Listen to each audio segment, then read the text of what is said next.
Straight of Hormuz বিগত 90 দিনতকৈ অধিক ধৰি এই ষ্ট্ৰেট অফ হৰমুজৰ কথা আপোনালোকে শুনি আহিছে। হৰমুজ বন্ধ হৈ থকাৰ বাবে কিদৰে খাৰুৱা তেলৰ পৰিৱেশৰ সৃষ্টি হৈছে, মূল্য বৃদ্ধি হৈছে সেয়া সকলোৱে গম পায়। আৰু এই ষ্ট্ৰেট অফ হৰমুজক লৈ পুনৰবাৰ উত্তেজনা বৃদ্ধি পাইছে আমেৰিকা আৰু ইৰাণৰ মাজত। ইৰাণ আৰু আমেৰিকা দুয়োখন দেশে হৰমুজ নিয়ন্ত্ৰণৰ বাবে চেষ্টা কৰি আছে। তাৰ মাজতেই আমেৰিকাৰ তৰফৰ পৰা নিশাৰ ভাগত ইৰাণৰ কাছেম আইলেণ্ড আৰু হৰমুজৰ কাষত কেইবাটাও আক্ৰমণ কৰা হ'ল। আৰু ইয়াৰ প্ৰত্যুত্তৰত ইৰাণে মধ্যপ্ৰাচ্যৰ কেইবাখনো দেশৰ ভিতৰত থকা আমেৰিকান সেনাৰ ঘাটিৰ ওপৰত মিছাইল আৰু ৰকেট নিক্ষেপ কৰিলে। শান্তিৰ বাবে বিশ্বই অপেক্ষা কৰি থকাৰ মাজতেই হৰমুজক লৈ পুনৰবাৰ মধ্যপ্ৰাচ্যত উত্তেজনা বৃদ্ধি পাইছে। কুৱেট আৰু বেহৰিনত বৰ্তমান সময়ত কেনেকুৱা পৰিৱেশৰ সৃষ্টি হৈছে তাৰ সবিশেষ তথ্য আপোনালোকৰ বাবে লৈ অহাৰ চেষ্টা কৰিছোঁ।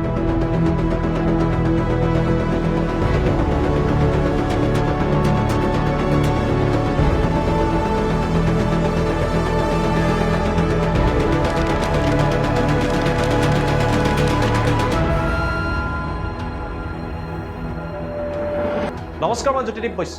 হৰমুজক লৈ আমেৰিকা আৰু ইৰাণে পুনৰবাৰ প্ৰত্যাক্ৰমণ কৰিছে। আমেৰিকাৰ তৰফৰ পৰা কাছেম আইলেণ্ডত প্ৰথমতে আক্ৰমণ কৰা হ'ল। ইয়াৰ পাছত আমেৰিকাৰ চেণ্ট্ৰেল কামাণ্ডৰ তৰফৰ পৰা হৰমুজৰ কাষত থকা ইৰাণৰ কেইবাটাও ৰাডাৰৰ ওপৰত ষ্ট্ৰাইক চলিল। আমেৰিকাই দাবী কৰিলে যে ইৰাণৰ ৰাডাৰ, ইৰাণৰ ড্ৰোন তেওঁলোকে ধ্বংস কৰিছে। আৰু ইয়াৰ পাছতে সকলোৱে ভবামতেই ইৰাণেও ইয়াৰ প্ৰত্যুত্তৰ দিলে।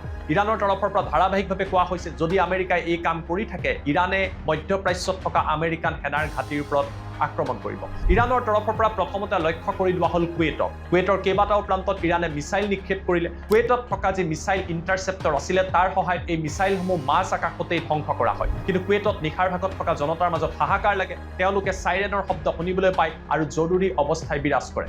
আপোনালোকে গম পায়, ইয়াৰ আগতে কুৱেট বিমানবন্দৰত ইৰাণৰ তৰফৰ পৰা যি আক্ৰমণ হৈছিলে, সেই আক্ৰমণত প্ৰায় 63 জনকৈ লোক আহত হৈছিলে আৰু এজন ভাৰতীয় নাগৰিকৰ মৃত্যু হৈছিলে। পুনৰবাৰ কুৱেটত থকা মাৰ্কিন সেনাৰ ঘাটিক ইৰাণে লক্ষ্য কৰি লৈ আৰু তাক লৈ উত্তেজনা বৃদ্ধি পায়। এই সমগ্ৰ ঘটনাক গৰিহণা দিয়া হৈছে কুৱেট চৰকাৰ আৰু কুৱেট সেনাবাহিনীৰ তৰফৰ পৰা। কুৱেটৰ চৰকাৰৰ সেনাবাহিনীয়ে কৈছে যে ইৰাণে এইদৰে বাৰে বাৰে কুৱেটক লক্ষ্য কৰি থকাটো সঠিক হোৱা নাই। কিন্তু ইৰাণৰ তৰফৰ পৰা কোৱা হৈছে যে আমেৰিকান সেনাক কুৱেটৰ মাটি আৰু আকাশ ব্যৱহাৰ কৰিবলৈ দিয়াৰ বাবেই এই প্ৰত্যুত্তৰ ইৰাণে দিছে। কেৱল যে কুৱেটৰ ওপৰতে ইৰাণে আক্ৰমণ কৰিছে এনেকুৱা নহয়। মধ্যপ্ৰাচ্য তথা গাল্ফৰ আৰু এখন ৰাষ্ট্ৰ হৈছে বেহৰিন। এই বেহৰিনৰ ওপৰতো ইৰাণৰ তৰফৰ পৰা মিছাইল আৰু ড্ৰোন নিক্ষেপ কৰা হয়। বেহৰিনৰ তৰফৰ পৰা প্ৰকাশ কৰা হৈছে যে এই মিছাইলসমূহ তেওঁলোকে ধ্বংস কৰিছে। ইতিমধ্যে মই আন্তঃৰাষ্ট্ৰীয় সংবাদ মাধ্যম CNN, আল জাজিৰাৰ সকলো তথ্য আপোনালোকক দেখুৱাই দিছোঁ, য'ত এই সমগ্ৰ ঘটনাক লৈ পুৱাৰে পৰা ধাৰাবাহিকভাৱে বাতৰি প্ৰচাৰ হৈছে। বেহৰিন আৰু কুৱেটত থকা অসমীয়া লোকসকলে এই কথা ক'ব পাৰিব যে তেওঁলোকে কি কি পৰিস্থিতিৰ বৰ্তমান সময়ত সৃষ্টি হ'বলগীয়া হৈছে বা মোকাবিলা কৰিবলগীয়া হৈছে। আমেৰিকাৰ চেণ্ট্ৰেল কামাণ্ডৰ তৰফৰ পৰা কোৱা হৈছে, ইৰাণে যিবিলাক ৰকেট নিক্ষেপ কৰিছিলে, মিছাইল নিক্ষেপ কৰিছিলে বা ড্ৰোন নিক্ষেপ কৰা হৈছিল, সেইবিলাক ইণ্টাৰচেপ্ট কৰা হৈছে আৰু আমেৰিকাই ধ্বংস কৰে। কিন্তু ইয়াৰ মাজতে প্ৰশ্ন উত্থাপিত হৈছে, মধ্যপ্ৰাচ্যত যদি এইদৰে আক্ৰমণ প্ৰত্যাক্ৰমণ অব্যাহত থাকে, আলোচনা কোন দিশলৈ যাব? বহু যুদ্ধ বিশ্লেষকে এটা কথা ক'ব বিচাৰিছে যে হৰমুজক লৈ যদি আমেৰিকা আৰু ইৰাণৰ মাজত এইদৰে যুদ্ধ অব্যাহত থাকে, তেতিয়াহ'লে শান্তি আলোচনা আগ নাবাঢ়িব। ইয়াৰ ফলত বিশ্বত ভয়াৱহ পৰিৱেশৰ সৃষ্টি হ'ব। খাৰুৱা তেলৰ মূল্য ইতিমধ্যে বৃদ্ধি পাইছে। এই ঘটনাবিলাক চলি থকাৰ মাজতেই ৰাছিয়াৰ এগৰাকী ব্যক্তিৰ তৰফৰ পৰা এটা ডাঙৰ মন্তব্য কৰা হৈছে। আৰু এই ব্যক্তিগৰাকী কোনো সৰু সুৰা ব্যক্তি নহয়। এই ব্যক্তিগৰাকী হৈছে ইগৰ চেচিন। ইগৰ চেচিন হৈছে ৰাছিয়াৰ অন্যতম শক্তিশালী ব্যক্তি আৰু ৰাছিয়াৰ ৰাষ্ট্ৰপতি ভ্লাদিমিৰ পুটিনৰ অতিকৈ ঘনিষ্ঠ।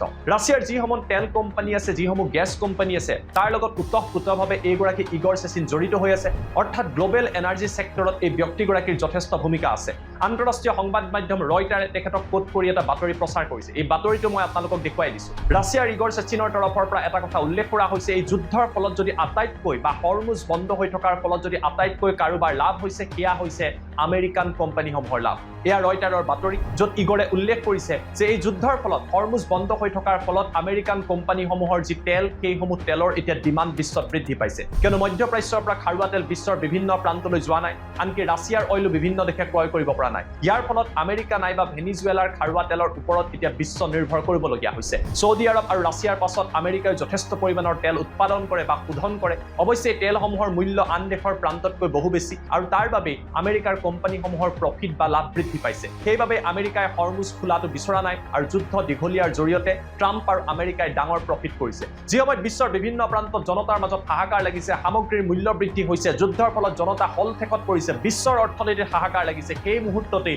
এই যুদ্ধৰ ফলত খাৰুৱা তেলৰ জৰিয়তে আমেৰিকাই বৃহৎ প্ৰফিট কৰিছে। অৱশ্যে ইগৰে কৈছে, দীঘলীয়া সময় ধৰি যদি আমেৰিকাই এইদৰে হৰমুজ বন্ধ কৰি থাকে, এই সমগ্ৰ ঘটনাই আমেৰিকাৰ ওপৰত বেকফায়াৰ কৰিব। কিয়নো বিশ্বৰ বিভিন্ন দেশে এটা কথা বুজি উঠিব যে তেওঁলোকৰ অৰ্থনীতিত এই যুদ্ধৰ ফলত বেয়া প্ৰভাৱ পৰিছে গতিকে এই দেশসমূহে অল্টাৰনেট কথা বা নিজৰ স্বাৰ্থৰ কথা চিন্তা কৰিব ইফালে বিগত সময়ত ৰাছিয়াৰো যথেষ্ট লাভ হোৱা পৰিলক্ষিত হৈছে ৰাছিয়াৰ পৰা বিভিন্ন দেশে এতিয়া তেল ক্ৰয় কৰা আৰম্ভ কৰিছে আমেৰিকাৰ চেংচনত গুৰুত্ব নিদিও এই দেশসমূহে তেল ক্ৰয় কৰিছে আনকি ভাৰতেও বৃহৎ পৰিমাণৰ খাৰুৱা তেল ৰাছিয়াৰ পৰা শেহতীয়াভাৱে ক্ৰয় কৰিছে কিয়নো মধ্যপ্ৰাচ্যৰ বিভিন্ন দেশৰ পৰা ভাৰতে তেল ক্ৰয় কৰিব পৰা নাই কিন্তু আগন্তুক সময়ত ভাৰতে ভেনিজুৱেলাৰ পৰা তেল ক্ৰয় কৰাৰ সম্ভাৱনা আছে ভেনিজুৱেলাৰ যিগৰাকী বৰ্তমান সময়ত দায়িত্বত থকা ৰাষ্ট্ৰপতি আছে সেই ৰাষ্ট্ৰপতিয়ে কিছুদিন আগতে ভাৰত সাক্ষাৎ কৰিছিল প্ৰধানমন্ত্ৰী নৰেন্দ্ৰ মোদীক সাক্ষাৎ কৰিছিলে আৰু আশা কৰা হৈছে যে ভাৰতে ভেনিজুৱেলাৰ পৰা তেল ক্ৰয় কৰিব অৱশ্যে ভেনিজুৱেলা এতিয়া সম্পূৰ্ণৰূপে আমেৰিকাৰ নিয়ন্ত্ৰণত ভেনিজুৱেলাত যি নতুনকৈ তেল ওলাব সেই আমেৰিকান কোম্পানীয়ে নিয়ন্ত্ৰণ কৰিব অৰ্থাৎ ভেনিজুৱেলাৰ পৰা ভাৰতে যদি তেল ক্ৰয় কৰে এই তেলৰ প্ৰফিট আমেৰিকাই লাভ কৰিব অৰ্থাৎ এই যুদ্ধৰ ফলত আটাইতকৈ প্ৰফিট বা আটাইতকৈ লাভান্বিত হৈছে আমেৰিকা যুক্তৰাষ্ট্ৰ আৰু তাৰ বাবে হৰমুজ বন্ধ হৈ থকাটো ট্ৰাম্পে বিচাৰিছে উল্লেখযোগ্য যে আমেৰিকাই প্ৰতিবন্ধকতা বা চেংচন লগোৱাৰ আগতে ভাৰতে ভেনিজুৱেলাৰ পৰা বৃহৎ সংখ্যক তেল কিনিছিল কিন্তু সেই সময়ত মাদুৰো ভেনিজুৱেলাৰ ৰাষ্ট্ৰপতি আছিল কমিউনিষ্ট শাসন আছিল তাৰ বাবে আমেৰিকাই চেংচন লগাই ভেনিজুৱেলাৰ পৰা তেল কিনা বন্ধ কৰি দিছিল এতিয়া আমেৰিকাই ভেনিজুৱেলা নিয়ন্ত্ৰণ কৰে আৰু সেই আমেৰিকাই বিচাৰিছে যে বিশ্বৰ বিভিন্ন দেশে ভেনিজুৱেলাৰ পৰা তেল কিনিব লাগে গতিকে সমগ্ৰ প্ৰক্ৰিয়াটো যদি বুজে যে আমেৰিকাই কিদৰে ডলাৰ নিয়ন্ত্ৰণ কৰিছে যুদ্ধৰ জৰিয়তে খাৰুৱা তেলৰ বজাৰ নিয়ন্ত্ৰণ কৰিছে আৰু এই সমগ্ৰ অৰ্থনীতি বিশ্বৰ অৰ্থনীতি আমেৰিকাই নিয়ন্ত্ৰণ কৰিব বিচাৰিছে এফালে যুদ্ধৰ জৰিয়তে বিশ্ব অশান্ত হৈছে আৰু আনফালে এই যুদ্ধৰ ফলত লাভান্বিত হৈছে আমেৰিকা যুক্তৰাষ্ট্ৰ এনেবোৰ কাৰণতে এই যুদ্ধ যে অতি সোনকালে শেষ নহয় সেয়া সুনিশ্চিত আলোচনাৰ কথা কৈ থাকিলেও এই আলোচনাৰ সমাধান সূত্ৰ এই মুহূৰ্তত হয়তো আমেৰিকা নাইবা ট্ৰাম্পে বিচৰা নাই বৰ্তমান সময়ত যিবিলাক পৰিস্থিতিৰ সূচনা হৈছে যিদৰে খাৰুৱা তেলৰ মূল্য বৃদ্ধি পাইছে যিদৰে ডলাৰ শক্তিশালী হৈছে তাৰ পৰা এটা কথাই অনুধাৱন কৰিব পৰা যায় এই যুদ্ধৰ ফলত আটাইতকৈ লাভান্বিত হোৱা দেশখনেই হ'ল আমেৰিকা যুক্তৰাষ্ট্ৰ ইয়াৰ অৰ্থ এই যুদ্ধ হয়তো অতি সোনকালে অন্ত নপৰিব এয়া আছিলে যুদ্ধৰ শেহতীয়া খবৰ আৰু তাৰ লগতে কিছু বিশ্লেষণ কিদৰে এই যুদ্ধৰ ফলত আমেৰিকা যুক্তৰাষ্ট্ৰ অতিকৈ লাভান্বিত হৈছে এই সমগ্ৰ খবৰ চাই আপোনালোকে কি পালে আৰু সমগ্ৰ বিষয়টোক লৈ আপোনালোকে কি ভাবে আমাক কমেন্ট কৰি জনাবলৈ নাপাহৰিব কিয়নো আপোনালোকৰ কমেন্টৰ জৰিয়তে আমি আপোনালোকৰ সৈতে ইন্টাৰেক্ট কৰাৰ সুবিধা পাওঁ আৰু আপোনালোকৰ এই মৰম আশীৰ্বাদৰ জৰিয়তে আগন্তুক সময়ত তথ্যভিত্তিক খবৰ লৈ অহাৰ চেষ্টা কৰিছো পুনৰবাৰ সকলোকে ধন্যবাদ জনাইছো